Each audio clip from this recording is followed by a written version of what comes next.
This is Tell Me What to Read, the podcast of booktopia.com.au. I'm Nick Wasiliev, and today it is time for another YA and middle grade spectacular, celebrating all the incredible new books for kids, teens, and young adults. This week, Sarah sits down for a special interview with the one and only Adam Hills, author of Rockstar Detectives. Check the show notes below for timestamps for all interviews, as well as links to all books mentioned. Now over to Sarah's interview with Adam Hills.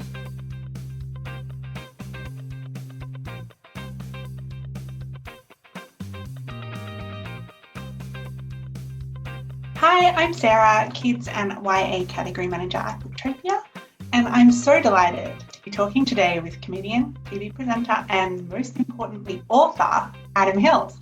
Adam, thanks so much for joining us today. Pleasure. Thank you for having me. Now, for everyone listening, can you just give them a bit of a rundown on what they can expect in your brand new book, Rockstar Detectives? Yes. So, Rockstar Detectives is about two 12-year-olds, Charlie and George. Charlie has become a bit of a rock star because George filmed her singing in the classroom and it went viral. So much so that she's now doing her first ever tour, and George is on tour with her as her social media manager. But everywhere they perform, a valuable piece of art is stolen, like a Van Gogh or a Da Vinci, and all the evidence makes it look like Charlie and George are the ones doing it. So they have to solve the crimes in order to save their careers. And I mean, they've got a dodgy manager who's Charlie's mum's cousin. There's a jealous girl at school. There's a strange backpacker with red hair, and there's someone online that they're not entirely sure about who seems to know a lot about the crime. So somehow in amongst all of that, they've got to work out who's stealing the art and why it looks like they're the ones doing it. I had such fun reading this book. I thought it was really warm and funny and just delightful. And I thought it was such a genius idea to combine two things that I've always liked separately, rock stars and detectives. But in kids fiction and with a dash of fine art theft on the side too. Where did you get the inspiration to sort of tell this story and combine all those elements? Genuinely, it came about from my daughter, who was, I think, 8 at the time, and said, quite concerned one day, that she didn't know when she grows up. She said, I don't know if I want to be a rock star or a detective when I get older. And I was being encouraging and went, I think you can do both. You can be a rock star and a detective. You can do rock shows at night and solve crimes by day. And that literally is where the idea came from. My daughter had been reading a lot of Robin Stevens novels, the detective Murder Most Unladylike series. So she was right into the detective books, but she wanted to be a rock star. So that came out of her mouth. The fine art, I wasn't sure. I'll be honest. The reason that came about was because around the time that I started writing the book, we were taking little family trips from London over to Europe. And the first trip was to Amsterdam, and we went to the Van Gogh Museum, which I love. I love the Van Gogh Museum. And my favorite piece of art in there is a painting of an old pair of boots. And it's small. And I thought, while we were looking around, I thought, oh yeah, this could be the first thing that's stolen, because it's small enough that you could probably just put it into a backpack or something. And then everywhere else we went on holidays, I thought, oh, I can use this as research. So literally the next place we went was Rome, and we were walking around the Colosseum, and I was thinking, oh, what could you steal? What's small enough and valuable enough that you could steal? And like, if any police officer had heard what was going through my head, I would have been arrested on the spot. So, there's that old thing of write about what you know, but I really just hijacked our entire holiday and turned it into the book. And thus Rockstar Detectives was born. Yeah, even to the point where we went to the south of France and we went to the chateau where Leonardo da Vinci spent his last few years. And I thought, oh, I like that this one's out of the way. It's not a massive tourist spot. And so I kind of wrote that in as like, they purposely went somewhere out of the way, well, for a whole bunch of reasons. But write about what you know. That tenet came true. I did love the Da Vinci part. I kind of figured as well that it ended up being accidentally educational, but I brought a flyer on, now there was a kids activity pamphlet from the Chateau de Clos-Lucé, I think it's pronounced, So I brought it back with me so that I could use it for research. Oh my God. I was kind of looking through it going, oh, when I was trying to describe the rooms, I was either looking at our photos or looking at the pamphlet going, oh, you're right. Yes, that's right. The room looked like that.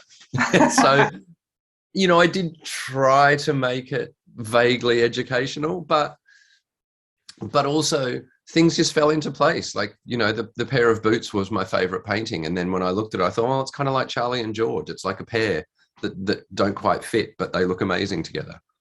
Oh, that's so well said. So it's been a few years and a pandemic, I guess, since we last had the pleasure of speaking with you on publication of your memoir. Can you tell us a bit about what the experience of writing and releasing Rockstar Detectives was like versus your memoir? Well, I mean, the pandemic directly affected it. So I'd written a whole bunch of chapters. I'd sent them off to the publisher. We were going back and forward. I wasn't sure if they were going to say, yes, we want this whole book or not. And then the pandemic hit in 2020. My wife and kids had already moved back to Australia at that point because the girls were homesick and my wife had work. I flew home, I think it was like March 21st, 2020. A week later, Melbourne went into lockdown. And literally that weekend, I got the contract through to write the book. So it was perfect timing. But it then became really tricky because, you know, you're doing homeschooling. Like when I wrote the first one, the kids would go to bed. I would excuse myself, go out to the office and I'd write for an hour or two. But this time there was no time on our own. So my wife and I had to basically go, right, I'll do homeschooling today. You go and work in the other room.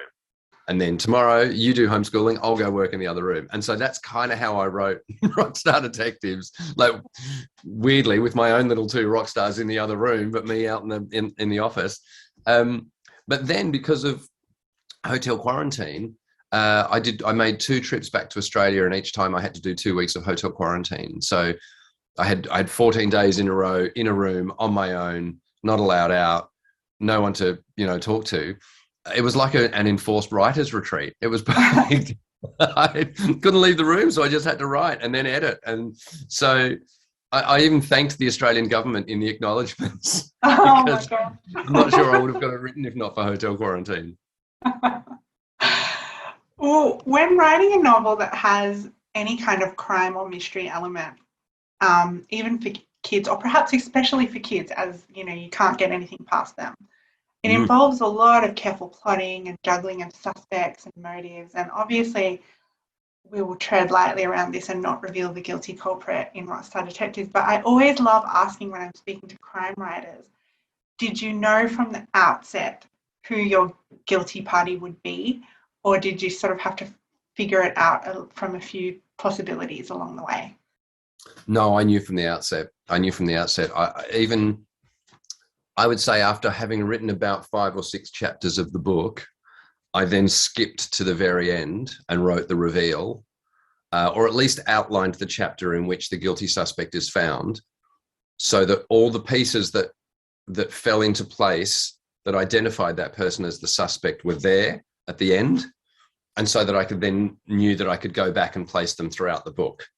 So no, all along I knew exactly who the guilty suspect was, and in fact, I had a few back and forths with the editor because the editors were saying, I think you should put some more clues in, and I was like, no, because I don't want to make it too obvious. I thought it was perfect because I was taken by surprise. I'm not your target audience for this book, but I was definitely taken by surprise, but not in a way where it didn't make sense. It was one of those twists where you were just like, oh, I wasn't even looking in that direction, but it all makes sense. Yeah. I mean, that's kind of this, I mean, in a weird way, that's the secret of comedy. I think that's why they like comedians as kids authors, because comedians often work backwards from a punchline. Often you'll come up with the punchline of a joke first, and then you have to work out how to get there. So that's kind of what you do when you're writing certainly a detective novel. However, having said all that, I can't take all the credit, because at one point a friend of mine said to me, did you do that thing where you put post-it notes up on the wall so that everything joined up and made sense? And I went, no, and I really wish I did. Because after the first or second edit, we were all confused. Oh, no. In fact, after the second draft, the editor made me write out a timeline and went, right, I don't know, I'm confused now. I'm not sure when all of this is happening. You need to write this out for me. So, and I told her, and I said, someone asked me if I did the thing with post-it notes on the wall, and I didn't, and I wish I had. And she went, yeah, especially with a detective novel. Yeah, You're exactly right. A detective novel, board. everything has to fall into place. And I've made the mistake again because I'm writing the second book now, and I'm about 2/3 of the way through. I planned it out better this time. I planned it out chapter by chapter and kind of in a timeline. But there are still moments now where I'm going, oh, did I mention that earlier on? I can't remember. Oh. So, I know people always thank their editors, but genuinely my editors were, shaped a big lump of clay with a hole in the middle into a bowl because I thought I'd handed them a fully formed bowl, and they were like, no, you can't eat out of that. Well, speaking of the creation of the book contains some really cool illustrations by Luna Valentine. What was it like for you? Like, what level of collaboration did you have with her, and what was it like when you saw your characters illustrated for the first time? It was really interesting. So I sketched a little outline of what I saw the cover being and what I thought Charlie and George looked like. And then the publishers found this girl, Luna Valentine, and showed me some of her drawings. And I just thought, yeah, she's amazing. She is absolutely amazing. And then she sent in a picture of Charlie and George. Charlie was pretty much what I thought she would be, but a little bit more stylish. George was completely different to the way I had drawn him, but I'd made him way more nerdy looking. She made him a little bit cooler. And I kind of looked at it and thought, my first thought was, no, I want him this way. And then I thought, well, no, hang on. She's read what I've written. And if that's how she sees George, then that's probably how other people will see George. And then I kind of looked at him. The more I looked at him, the more I went, oh, I kind of get him now. It was weird. Wow.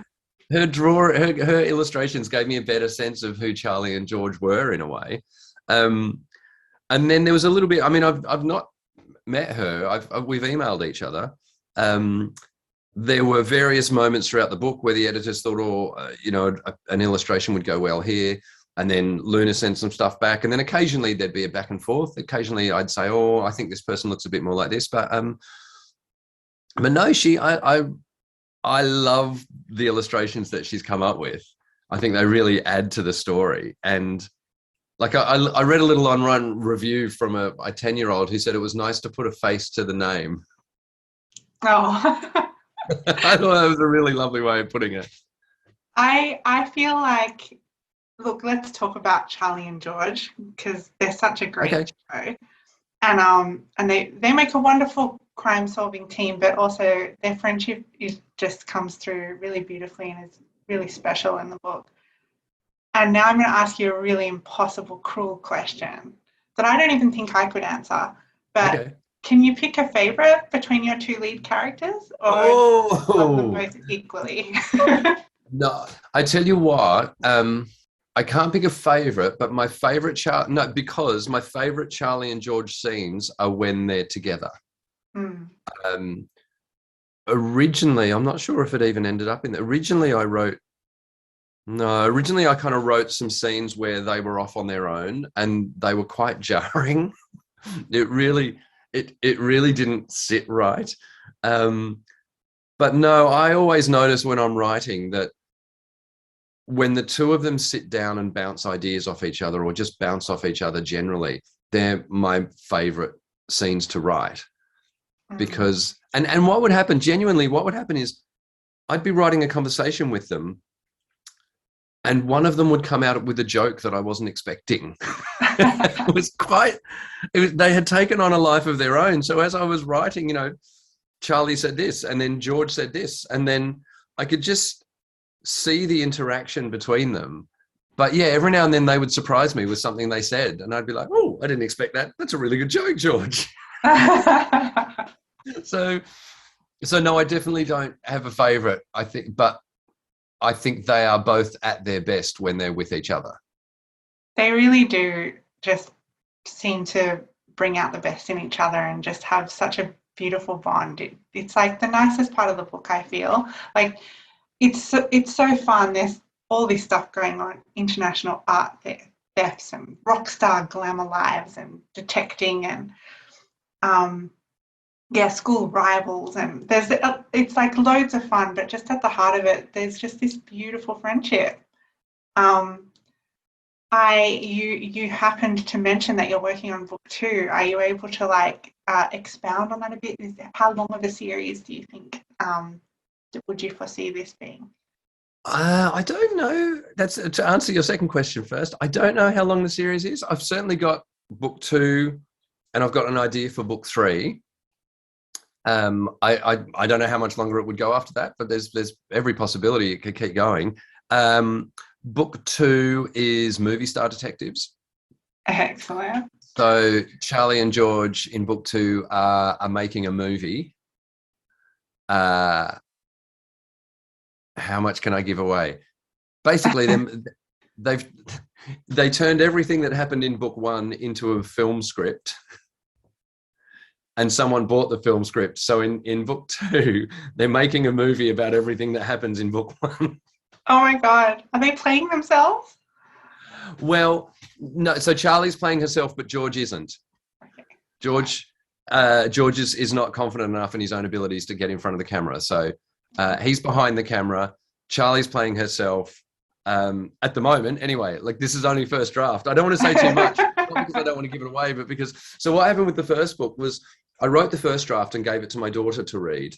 And probably halfway through reading it, I got all the edit notes back and went, oh, okay, we'll have to change this and change this and change this. And then eventually, I gave her the second draft, and she was like, but this is different to what I read. And I was like, oh, I'm really sorry. I shouldn't have said anything. And then she kind of went, do you know what? You go and write it and I'll read it when it's finished. She's wise. I shouldn't ask you too many questions about a book you're in the process of writing.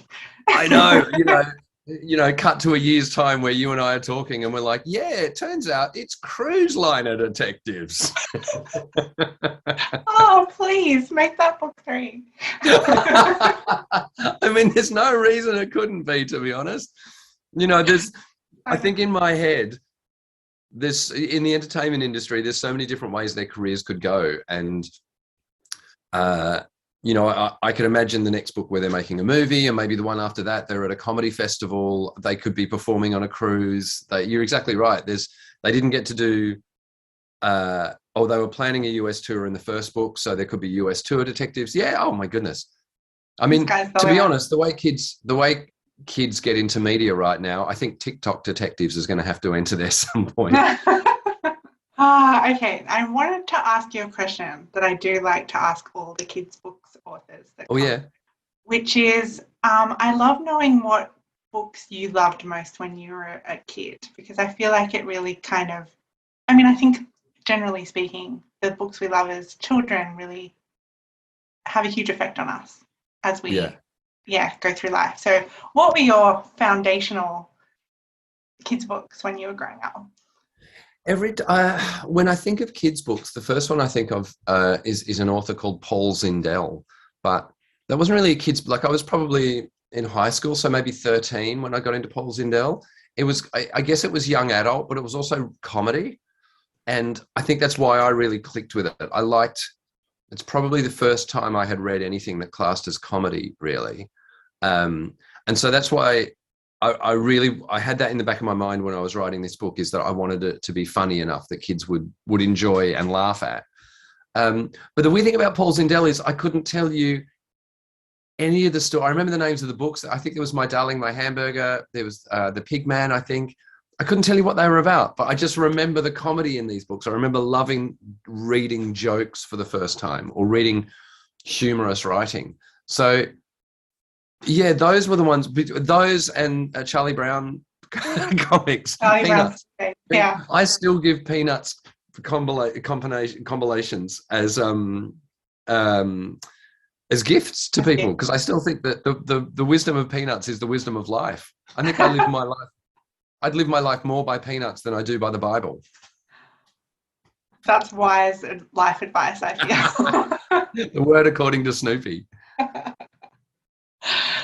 Oh, well, we're kind of at the point where we need to start wrapping things up. You sort of answered this question a little bit already, but maybe there's a little bit more you wanted to say. You mentioned a review that you had read, and the book's been out for a couple of weeks now, and I've seen some lovely reviews from kids online, and I just wondered if there was one in particular, aside from the one you already mentioned, that really touched you.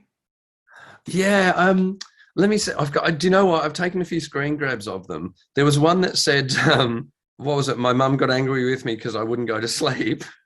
Another one that's, if someone's not, I mean, I know kids don't like to go to bed generally, but if someone's staying up and reading my book to the point that they're not going to sleep, then that's probably a good sign. Is that great? There was one where a woman said, some of my son's books feel like a chore to read, but not this one. I'm enjoying reading it as much as my son is enjoying listening to it. And I think that that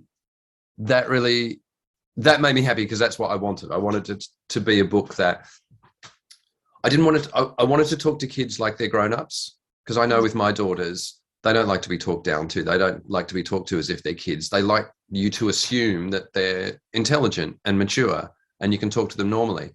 And I thought, if I write the book in that way, then kids will get into it, but parents will get into it as well, because, they don't feel like they're reading a kid's book. Do you know what? My favorite, so I did a schools visit last week, a virtual schools visit here in the UK to about 200 schools, all watching on Zoom. And one guy wrote to say that my daughter came home from the schools visit buzzing, took her pocket money straight away and went and bought your book, but then wrote, she's dyslexic, so she doesn't really like to get into reading. And this is the first book she's got really excited about. Oh, wow. Yeah. That's beautiful.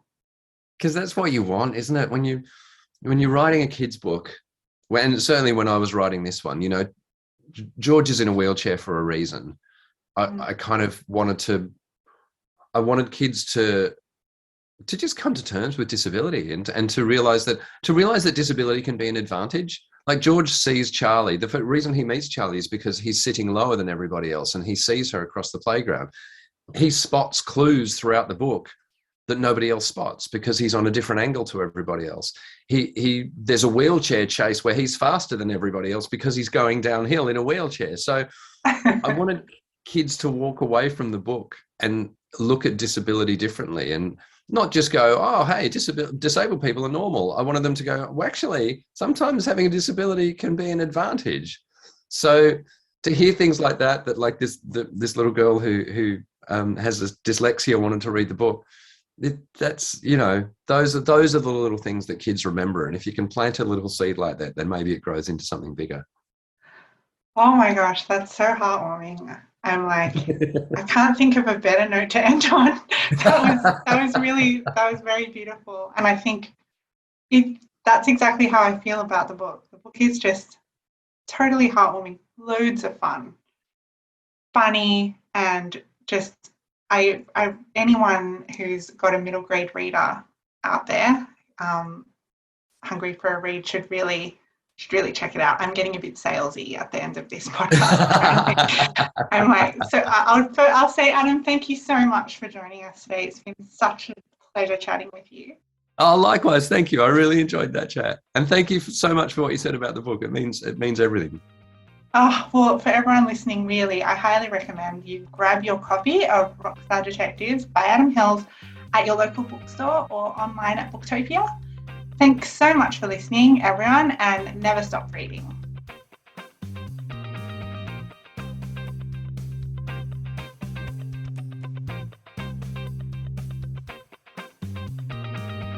Thanks to Adam Hills. You can find links to all books discussed today in our show notes, or head over to booktopia.com.au. Stay tuned for a very special week next week where we'll be bringing you not 2, but 3 interviews. First up, we'll be sitting down with our Book of the Month author for March, which will be unveiled on March 1st.